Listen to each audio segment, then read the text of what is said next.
Illuminate is pretty useless, and right now it's entirely useless. I get that not every ability needs to be the peak of any competitive meta, but this ability barely functions casually, and in spin-off series they constantly have to give it different effects. Let's give Illuminate a glow-up to make it more useful in general. This ability tends to be given to Pokemon with bioluminescence.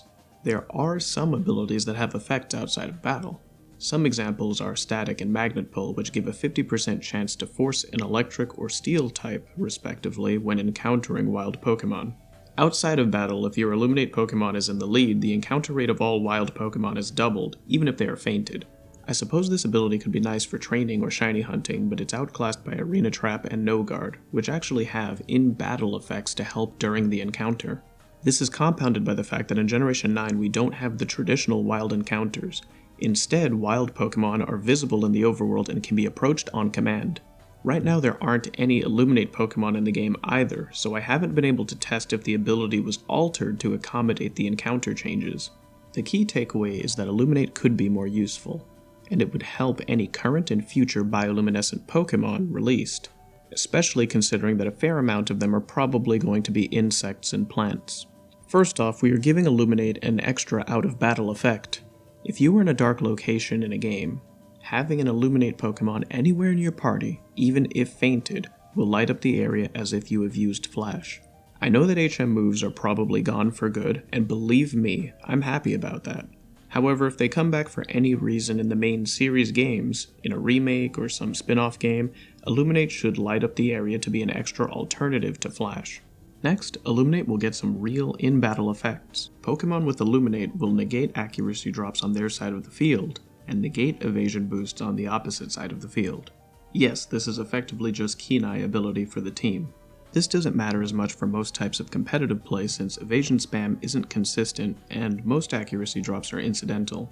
But it at least gives another option in non-competitive play to deal with accuracy and evasion spam. I'm also open to Illuminate being a flat 10% accuracy increase to all moves on your side of the field instead.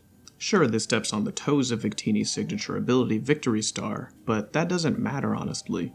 Reshiram and Zekrom just have a reskinned Mold Breaker with their abilities Turbo Blaze and Terravolt, so it's not like it's a bad thing for just one utility to overlap. I thought about making Illuminate negate Redirection or cause Redirection to make it a little more interesting for doubles, but unfortunately it's a situation where I'd be sacrificing gameplay experience for thematics, so that may be best left to the anime or spin-offs. For example, having Illuminate work as an automatic redirection when switching in is not very valuable, and relies on specifically introducing bulky Illuminate Pokemon. It could work on paper, but it requires too much commitment for the low value. Negating Redirection is another interesting option, but potentially too strong depending on what gets Illuminate in the future. Illuminate would cause your side of the field to ignore any target redirection from moves or abilities like Follow Me, Rage Powder, Ally Switch, Storm Drain, or Lightning Rod. Immunities and damage absorption still occur as expected. It would be excellent support to guarantee that your partner is aiming at the opponent they want to hit. In addition, you're potentially freeing up your need to use safety goggles, grass types, or overcoat to avoid Rage Powder. Picture using a Pokemon like Starmie with Illuminate in doubles. It's pretty fast with good damage, so if you pair it with another strong attacker, it could be pretty devastating for your opponent if Redirection was part of their defensive strategy. We've seen that double players have done things like use Murkrow because Prankster Tailwind was that good, so who am I to say that Illuminate would be too much of an opportunity cost to be consistently used? Maybe people would use Shiinotic more as an Illuminate Pokemon since it has access to moves like Spore, Strength Sap, and Pollen Puff. Another option for Illuminate would be to negate Shadow Tag. The reason is based on how Shadow Tag works in Pokemon lore. We call it Shadow Tag and Shadow Play in different translations because the concept of children playing tag with each other's shadows is a common game. The Pokemon with Shadow Tag prevents fleeing and switching by stepping on the opponent's shadow. The Japanese name for it, Kagefumi, means to step on or tread on shadows. If you're familiar with ninja lore, you'll recognize the concept. There's a myth about a shinobi technique used to prevent enemy movement by pinning down their shadow. Whether you use a projectile like a kunai, physically pin it down, or manipulate your own shadow to do it, it's a ninja trope now. The idea is that Illuminate's bright bioluminescence would prevent you from having a shadow to step on because you are a light source that doesn't produce a shadow. Given this logic, we could have it work in a few ways. Option 1. The Illuminate Pokémon itself is immune to shadow tags, since opponents and partners without Illuminate would still have shadows. Option 2. The whole field's shadow tags are nullified, because the Illuminate Pokémon's light angles everyone's shadows away from it, making it too difficult for anyone to step on or extend their own shadow to bind anyone. Option 3. Only opposing shadow tag is negated and friendly shadow tag still works, because the Illuminate Pokémon can control when it illuminates. It's a cool option, but given how few Pokémon have Illuminate and Shadow Tag, it's also pretty niche and may not be worth the time to implement. I do not think that Illuminate should reduce damage or negate moves that have Shadow, Dark, or Night in the name. If you've seen my video about Iron Fist, you probably already know why. The short of it is that Pokémon is a series that is developed in Japan, primarily by Japanese speakers that are culturally Japanese. That means that the names of Pokémon, moves, abilities, almost everything can differ wildly from what we know them as in English. What they reference, what they mean, and the thematics too are mostly from a Japanese perspective. It can be very jarring to some of you, especially if you only speak one language, especially if you only speak the dominant language in your region, because your own language and culture is the one you perceive as the default.